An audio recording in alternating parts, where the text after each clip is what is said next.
கருணையை வடிவாகிய வேண்டுவோர்க்கு வேண்டும் வரம் அருளும் கொடையாளியாக வீற்றிருக்கக்கூடிய கலியுகத்தின் கண்கண்ட தெய்வமாக விளங்கும் நமது லாக்கூர்னோ க்ஷேத்திரத்திலே ஸ்ரீ தர்மசாஸ்தாவாக வீற்றிருக்கும் ஐயப்பனுடைய ஆலயத்திலே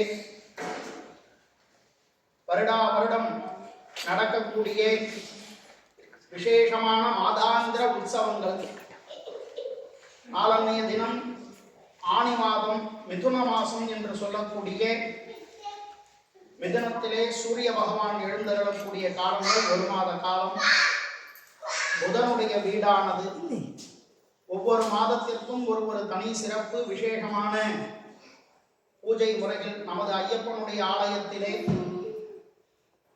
ஸ்ரீதர்ம சாஸ்தாவின் தாயாக விளங்கக்கூடியவள் ஆதிபராசக்தி அந்த அம்பிகையினுடைய பலவிதமான அவதாரங்களிலே நைனி நாகத்தீவிலே விற்றிருக்கும் நாகபூஷணியாக எழுந்தருளி அருள் கட்டாட்சம் புரியும் அம்மனானவள் நமது தர்மசாஸ்திர ஆலயத்திலே விசேஷமான முறையிலே 4 விதமான நவராத்திரி உற்சவங்களிலே இது ஆஷாட நவராத்திரி என்று சொல்லக்கூடிய வைபவத்தின் நாகபூஷணி அம்பிகையினுடைய உற்சவமானது வரக்கூடிய 26ஆம் தேதி முதல் 15 நாட்கள் நடைபெற உள்ளதால் பக்தர்கள் பூஜையினை கண்டு கொண்டு அம்பிகையினுடைய திரு அருள் கடாட்சத்திற்கு பாத்திரமாகும்படி கேட்டுக்கொள்கிறோம்.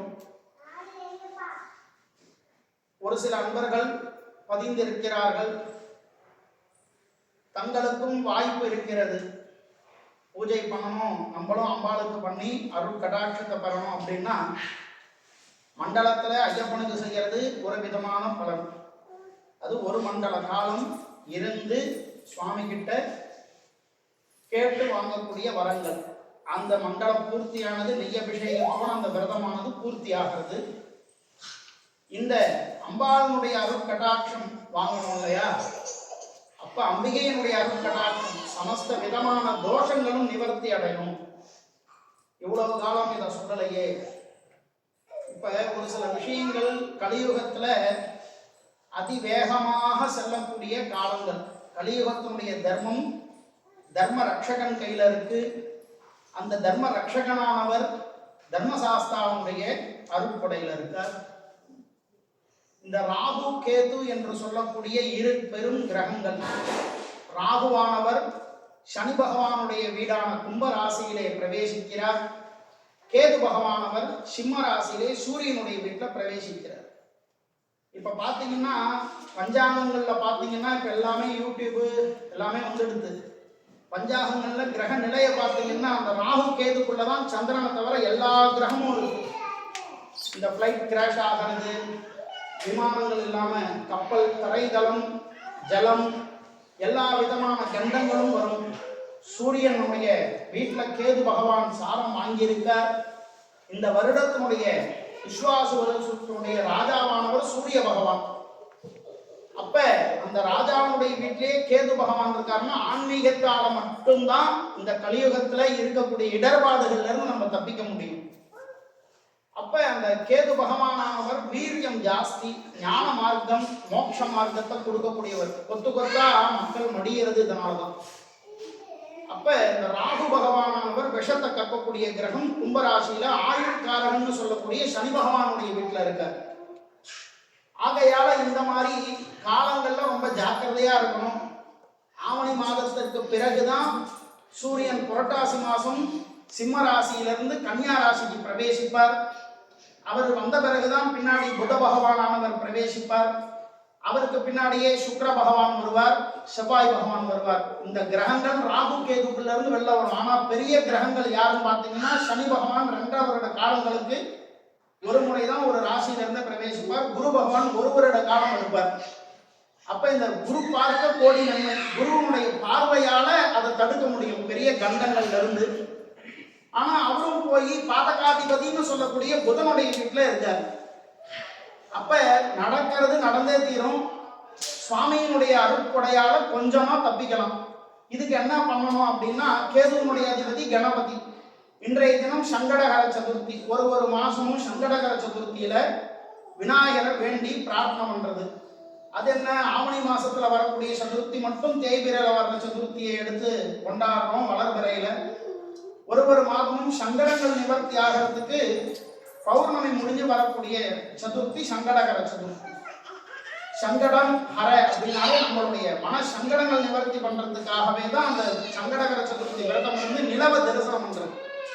நிறைய பேர் பிள்ளையார் கோயில் போயிட்டு விரதத்தை பூர்த்தி பண்ணிட்டு சாப்பிடுவாங்க. ஆனா நிலவ தரிசிக்கணும். நிலவை தரிசிக்க முடியாத ஒரு சூழ்நிலையில இறைவன் மேல அந்த பிறை நிலவு வச்சிருப்பாங்க. அலங்காரத்துக்காக வைக்கிறது இல்லை. நம்ம சுவாமி தரிசனம் பண்ணா அந்த இடத்துல சந்திரனும் அனுகிரகம் பண்றார் அப்படின்றதுதான் காரணம். அப்ப அவரை மனசுல நினைச்சு என்னுடைய மன சங்கடங்களை நிவர்த்தி பண்ணணும் அப்படின்றத வேண்டிக்கணும். இதெல்லாம் ஏன் சொல்றோம் அப்படின்னா, ஆலயம் தொழுவது சாலமும் நன்று அப்படின்றா பெரியவா. தீர்த்தும் நன்றும் பிறர் தர வாரா. தமிழ்ல அழகா எல்லாமே சொல்லியிருக்காங்க. ஆனா நம்மளுக்கு தான் மறந்துடுது, அது வேற ஏதோ போல் இருக்கு அப்படின்னு நம்ம நினைச்சுக்கிறோம். ஆன்மீகமும் வாழ்க்கையும் ஒன்றே. ஆலயத்தை பார்த்தீங்கன்னா கோபுர வாசல் தான் பாதம், நம்மளுடைய சிரசு தான் மூலஸ்தானம், மூல ஆலயத்துக்குள்ள இருக்கக்கூடிய தெய்வமானது தான் கர்ப்ப கிரகம் அப்படின்னு ஒரு மனித கூடு தான் கோவில். அப்ப ஒரு கோவிலுக்குள்ள வந்துட்டோம்னா நம்மளுக்குள்ள இருக்கக்கூடிய நெகட்டிவிட்டி ஃபோர்ஸ் வெளியில போயிடும், ஆட்டோமேட்டிக்கா பாசிட்டிவ் எனர்ஜி இன்செர்ட் ஆயிடும். அதனாலதான் ஒரு கோவில் போனா 20 நிமிஷமாவது ஸ்பெண்ட் பண்ணணும். சின்ன கோவிலா இருந்தாலும் சரி, ஒரு 10 நிமிஷம் போய் உட்காரணும். அங்க வந்து அனாவசிய பேச்சோ செல்போன் எடுத்து நோண்டின்னு இருக்கிறதோ மற்றவாளை பத்தி கதைக்கிறதோ படாது. இறை சிந்தனையில இருக்கணும், சுவாமி நாம ஜபத்தை சொல்லணும். கோவிலுக்குள்ள வரும்பொழுது தன்னை மறந்து இறை நிலை உள்ள போகும்பொழுது அந்த இறை ஆற்றல் நம்மளுக்குள்ள வரும். அப்ப இந்த 10 நாட்கள் பூஜை 15 நாட்கள் பூஜை நடக்கும் பொழுது ஒரு தினமாவது நம்ம வந்து அதுல கலந்துக்கிறோம். ஏன்னா இந்த கோவிலை பொறுத்த வரைக்கும் மற்ற இடம் அப்படியோ தெரியாது எங்களுக்கு. 365 நாளும் கொரோனா காலங்களில் கூட உங்க எல்லாருக்கும் தெரிஞ்சிருக்கும், பூஜை நிக்கல. பாலாலயமாகி இந்த ஆலயம் திருத்தம் நடக்கும் பொழுதும் பூஜை நிக்கல. அப்ப இந்த ஐயப்பன் வந்து தானா வந்து தர்ம ரட்சகனாக தர்ம சாஸ்தாவாக இருந்து, சத்தியமா நான் இங்க இருக்கேன், அதனாலதான் சொல்றது ஒரு முறையும் சபரிமலையில இருக்கிற சாஸ்தாவும் இந்த சாஸ்தாவும் வெவ்வேறு அல்ல. நம்மளுடைய எண்ணம் தான் சபரிமலைக்கு போனாதான் அவர் இருக்காருங்க. அங்க போனவாளுக்கு தான் தெரியும் எவ்வளவு சிரமம். ஒரு நொடி பார்க்கறதுக்கு அவ்வளவு முட்டி அடிக்க வேண்டியது இருக்கு. அங்க போயிட்டு சிரமப்பட்டு 1000 கிலோமீட்டர் பிரயாணம் பண்ணி 10 நிமிடம் நின்று தரிசனம் பண்ண முடியுதா? ஆனா இங்க நான் இருக்கேன், நன்னா பார்த்துக்கோ, நான் உன்னதான் பார்த்துட்டே இருக்குன்றார். அவர் கடைக்கண் பார்வை நம்ம மேல விழணும். அப்ப ஒரு முறையும் நம்ம வந்து ஆலயம் வரும்பொழுது இறை நிலையை உணர்ந்து பக்தியை மனதார செலுத்தணும். நான் காசு கொடுத்தேன், பூஜை பண்ணிட்டேன், விளக்கு ஏற்றிட்டேன், எல்லாம் பண்ணிட்டேன், ஆனா எனக்கு சங்கடம் தீரவே இல்லை. நான் மனசை என்னைக்கு ஒரு மனிதன் இறைவனிடம் சமர்ப்பணம் பண்ணலையோ அவன் சங்கடத்தை சந்தித்தே ஆக வேண்டும். இது கலியுகத்தினுடைய கட்டளை. அந்த ஃபிளைட் கிராஷ் ஆனதுல பாத்தீங்களா, பகவத்கீதைன்ற புஸ்தகம் எரியல. பகவத்கீதைன்ற புஸ்தகம் எரியல, ஃபயர் ஆகல. மனித உடல் கருகி போச்சு. புஸ்தகம் என்ன பெட்டியில இருந்திருக்கும், பெட்டி எல்லாமே மெல்ட் ஆயிடுது. புஸ்தகம் கொஞ்சம் குணம் கருகலையே. தர்ம ரட்சகன் கலியுகத்துல நான் தான் அப்படின்றார். கிருஷ்ணர் சொல்றாருல, போற்றுவார் போற்றலும் சூற்றுவார் தூற்றலும் போகட்டும் எல்லாம் கண்ணனுக்கே, நடப்பதெல்லாம் நாராயணனுடைய நாடகம். அப்ப இந்த நாயகி நான்முகி நாராயணி கை நளின பஞ்ச சாயகி சாம்பவி சாதினச்சி சியாமலை எல்லா விதமான அனுகிரகத்தையும் அம்பாள் கொடுக்கிறாளாம். ஒரு குழந்தை அழுதுனா உடனே யார் பதம் வதைக்கிறது? தாய். அந்த குழந்தை எதனால் அழுறதுன்னு யாருக்கு தெரியும்? தாய்க்கு மட்டும்தான் தெரியும். பசியினால் அழறதா, வேற ஏதாவது வலியினால் அழறதா எப்படின்ற அந்த உணர்வு தாய்க்கு மட்டும்தான். அந்த குழந்தை இருந்த இடம் எது? தாயினுடைய உடம்பு உள்ள. அதனாலதான் தாய் அறியாதது தகப்பன் அறிய முடியாது அப்படின்றார். சிவான்னு இருக்கார், ஒரு தவத்தை பண்ணிட்டு வேணுன்றத முழுக்க நான் கொடுத்துட்றேன், எல்லாத்தையும் நீ பார்த்துக்கோ. லோகத்தை சிருஷ்டி பண்ணார், சிருஷ்டி பண்ணிட்டு எல்லாம் ஒன்னோட ஒன்னா இருக்கு. மனிதனும் மிருகமும் ஒன்னா இருக்கு, மிருகம் மனுஷன் மேல இருக்கு. என்ன அதுக்கு தப்பு பண்ணிட்டோமோ அப்படின்ட்டு அம்பாளை கூப்பிடுறாரு. அம்மா எல்லாம் முடிஞ்சது, இந்த பசு பத்தி பாசம் இந்த போய் என்னை இந்த குழந்தைகளுக்கு எல்லாம் கொடுத்துட்டு வாங்குறாரு. ஆனா 2 நாழிகை தான் உனக்கு நேரம் அப்படின்றார். இறைவன் சொல்லக்கூடிய நேரம் என்ன? 2 நாழிகை. ஐயன் நலந்தபடி 2 நாழிகை கொண்டு 2 நாழிகையில அம்பாள் அப்படியே சிவபெருமான் பக்கத்துல உட்கார்றா. எல்லாருக்கும் இந்த பாசங்கள் பந்தங்களை பத்தி உணர்ச்சிகளை புகுத்தர தாய். அதனாலதான் நம்ம இவ்வளவு பாடுபடுறோம். அதை சரி பண்றதுக்கு யார்கிட்ட கேட்கணும்? அம்பாள்கிட்ட மட்டும்தான் கேட்கணும். அப்படி இந்த வழிபாடு செய்யும் பொழுது ஒரு சில விஷயங்கள், கௌரி காப்பு எதனால செய்யறோம்? ஆத்துக்காரணமா இருக்கணும், நீண்ட ஆயுசோட இருக்கணும், நம்ம பூ பொட்டோட இருக்கணும், கலர் கலரா நகை போட்டுக்கணும், புடவை எடுத்துக்கணும், பொட்டு வச்சுக்கணும், பூ வச்சுக்கணும், தீர்க்க சுமங்கலியா இருக்கணும்ன்றதுனால தானே. அப்ப இந்த நாகபூஷணி பூஜை என்ன விசேஷம் அப்படின்னா, எதிரியை ஒடுக்கக்கூடியது, நாக தோஷங்களை நிவர்த்தி செய்யக்கூடியது. நாகமே கொடை பிடிச்சிட்டு நிற்கலாம். மேல கொடை பிடிச்சிட்டு இருக்கிற நாகம் யாரு? சாட்சாத் மகாவிஷ்ணு. என்னது மகாவிஷ்ணு சிவனை பூஜிக்கிறா, அம்பாள் இருக்கா. 3 பேர் இன்னைக்கும் பிரியவே மாட்டாங்க, ஒன்னாதான் இருப்பாங்க. நம்மளுக்கு தான் தெரியாது. அவதார நோக்கங்கள்ல பார்க்கும் பொழுது நாராயணனே கூட வந்து நிற்கிறாராம். அப்ப சுவாமியினுடைய கட்டாட்சத்தினால சிவபூஜையினுடைய பங்கு எல்லாரும் வேணும்னு போய் நிற்கிறாங்க. அந்த இடத்துல இந்த நாகபூஷணி பூஜை வைபவங்கள்ல யாரெல்லாம் கலந்து கொண்டுள்ளோமோ அவளுக்கெல்லாம் இந்த தோஷங்களானது நிவர்த்தி ஆகிறது. இந்த பூஜையில வந்து பங்கு கொள்ளணும். பூஜைக்கான வாய்ப்பும் இருக்கு. பூஜை பண்றதுக்கான வாய்ப்பும் காரியாலயத்துல கேட்டீங்கன்னா 4-5 பூஜை தான் இருக்கு, மற்றதெல்லாம் முக்காயிடுது. அரிய வாய்ப்பை நழுவ விடாம அதையும் பதிவு செஞ்சுக்கணும். அடுத்தபடியா நம்ம ஆலயத்துல பிரணவ தீபம் என்று சொல்லக்கூடிய 108 ஓம் விளக்கு, அதை சொல்லணும்ன்ற அவசியம் கிடையாது. எல்லாரும் அனுபவபூர்வமா உணர்ந்திருப்பீங்க. உணராத வாழ்க்கை சொல்றோம். தீபம் ஞானஸ்வரூபம் அப்படிங்கிற அந்த விளக்கை நீங்க எந்த பகுதியில ஏற்றினா அதனுடைய ஜோதியானது மேல் நோக்கி மட்டும்தான் எரியும். நம்மளுடைய வாழ்க்கை இன்னல்கள்ல இருந்து இறைவன் நம்மளை மேல தூக்கி விடணும்னா அந்த பிரணவ தீபத்துல நம்ம பங்கு கொள்ளணும். நம்மளுடைய பேர் நட்சத்திரத்தை கொடுத்து பதிவு செஞ்சிட்டீங்கன்னா 1 வருட காலம் கரெக்டா அந்த பிரணவ தீபத்துல இருக்கும் பொழுது இறைவனுடைய அருள் கட்டாட்சம் நம்மளுக்கு வழிகாட்டும். திக்கத்தவனுக்கு தெய்வம் துணைகிறான். வழி தெரியாம நிற்கக்கூடிய பாதையை காட்டுறது எது தேவை? வெளிச்சம். கரண்ட் இல்லைன்னா என்ன பண்றோம்? வீட்டு உள்ளே இடம் தெரியாது, பழகன இடம் தான். அதே மாதிரிதான் இந்த பூ உலகம் எல்லாமே பறந்து விரிந்த உலகத்துல நம்மளுக்கு வழி தெரியாம நிற்கிறதுக்கு வழிகாட்டியா அந்த ஜோதின்ற தரிசனத்தை இறைவன் கொடுக்கிறார். அப்ப அந்த பிரணவ தீபத்தை ஏற்றி பயன் பெறணும். அதனால என்னென்ன கிடைக்கிறது? புண்ணியமும் கிடைக்குது, பாவமும் நிவர்த்தி ஆகுது. ஆகையால அதுக்கான பதிவும் செய்யப்படுறது. அதையும் பதிவு செஞ்சு வரக்கூடிய பிரணவ தீபம் மாதாந்திரத்திலே கடைசி சனிக்கிழமை அன்று அந்த தீப வழிபாடானது ஆதிசாஸ்தா சன்னதியிலே ஒவ்வொரு மாதமும் நடைபெறும். அதுல பங்கு கொண்டு எல்லாம் வல்ல ஐயப்பனுடைய திருவருளை பெற்றுமாறு அன்புடன் கேட்டுக்கொள்கிறோம். மேலும் பலவிதமான விசேஷங்கள் நமது ஆலயத்திலே நடைபெற உள்ளது. நிறைய பேர் நானும் பார்த்திருக்கேன். பித்ருக்களுக்கு செய்ய வேண்டிய கர்மாக்கள் செய்யறதுக்கு விஸ்வநாதர் சன்னதியே பிரத்யட்சமா இங்க தயார் செஞ்சிருக்கு. மோட்ச தீபம், மோட்ச அர்ச்சனை, சிரார்த்த கர்மாக்கள் யார ஒருத்தர் கர்மாவை பெண்டிங் வச்சிருக்காளோ அவளுக்கு தெய்வ அனுகூலம் கிடைக்காது. தெய்வ அனுகூலம் கிடைக்காது. மாத்ரு தேவோ பவா, பித்ரு தேவோ பவா, ஆச்சாரிய தேவோ பவான்ற மாதா பிதா குரு தெய்வம் 4வது இடத்துலதான் சுவாமி இருக்கார். அப்ப அப்பா அம்மாவுக்கு செய்ய வேண்டிய கர்மாக்கள், மூதாதையர்களுடைய விஷயங்களை சமஸ்த பாபஹரணம் விஸ்வநாதம் உங்க கையாலேயே அந்த விஸ்வநாதருக்கு பால அபிஷேகத்தை செய்வித்து மோட்ச தீபங்களை ஏற்றி மோட்ச அர்ச்சனையை செஞ்சு பித்ருக்களுடைய கடனை தீர்க்கணும். வெறும் விஸ்வநாதர் மட்டும் இல்ல, அவருடைய பாதத்துல பக்கத்திலேயே மகாவிஷ்ணு கயான்னு பேரு. காசி போனவாளுக்கு தெரியும், கயா சிரார்த்தம்னு அது ஒரு பெரிய கதை. அது இன்னும் ஒரு நாள் அடுத்த வாரம் சொல்றோம். அப்ப அந்த மகாவிஷ்ணு பாதம், நந்திகேஸ்வரர், சிவபெருமான் 3 பேரும் இருக்கிறதுனால கங்காதேவிக்கு அபிஷேகம் பண்ணி அந்த ஜலத்தை உங்க கையால் அபிஷேகம் பண்ணி மோட்ச பிராப்திக்கு பெரிவாள் அமைச்சு அவளுடைய அனுகிரகத்தையும் பித்ரு ஆசீர்வாதத்தையும் வாங்கிக்கிறதுக்காக தனி சிறப்பா விஸ்வநாதர் சன்னதி நமது ஆலயத்துல இருக்கு. அதிலையும் இயன்றதை செஞ்சு எல்லாம் வல்ல இறைவனுடைய திருவுருளை பெற்றுமாறு அன்புடன் கேட்டுக்கொள்கிறோம். இப்பொழுது படிப்பூஜையான வைபவம் நடைபெறுகிறோம். சுவாமியே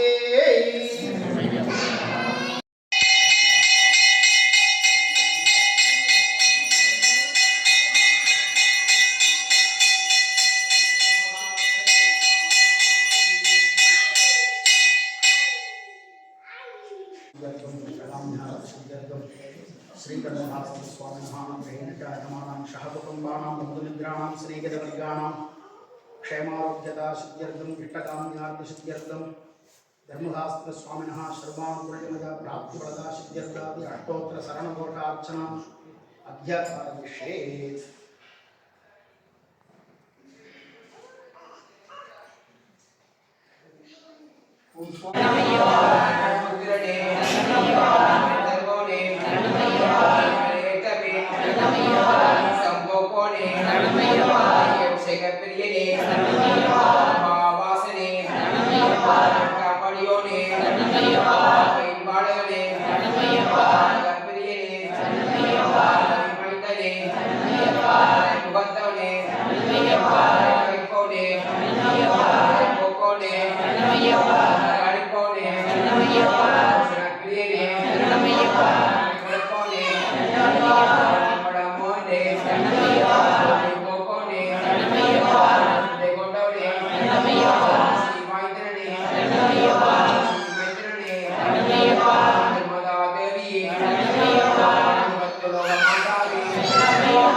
பணிந்திடுவோமே.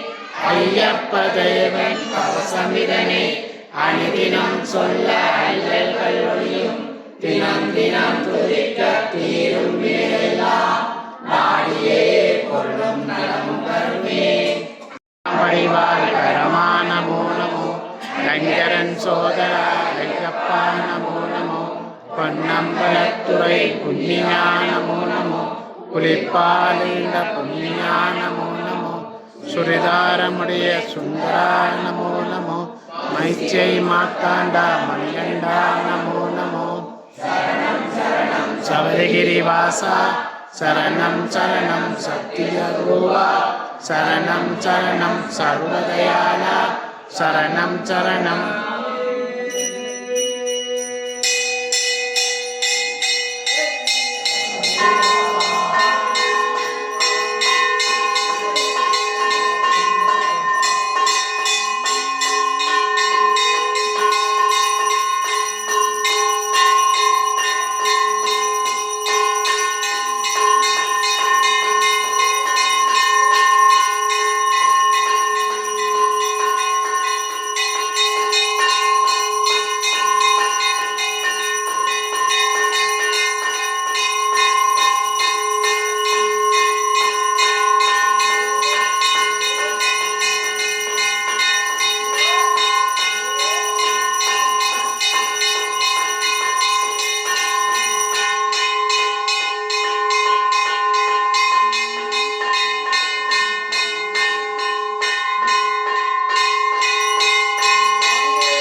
பார்வதி பதையே ஹர நம பார்வதி பதையே ஹர நம பார்வதி பதையே நாடுடைய சிவனே போற்றி இன்பமே சூழ்க சித்தவேத ஓம் சாமியே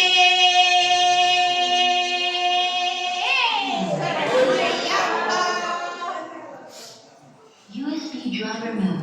ಯಾಕೋ ನಿವಾಸ ಅಯ್ಯಪ್ಪ ಶ್ರೀ ಶಬರೀಶ ಅಯ್ಯಪ್ಪ ಯಾಕೋ ನಿವಾಸ ಅಯ್ಯಪ್ಪ ಶ್ರೀ ಶಬರೀಶ ಅಯ್ಯಪ್ಪ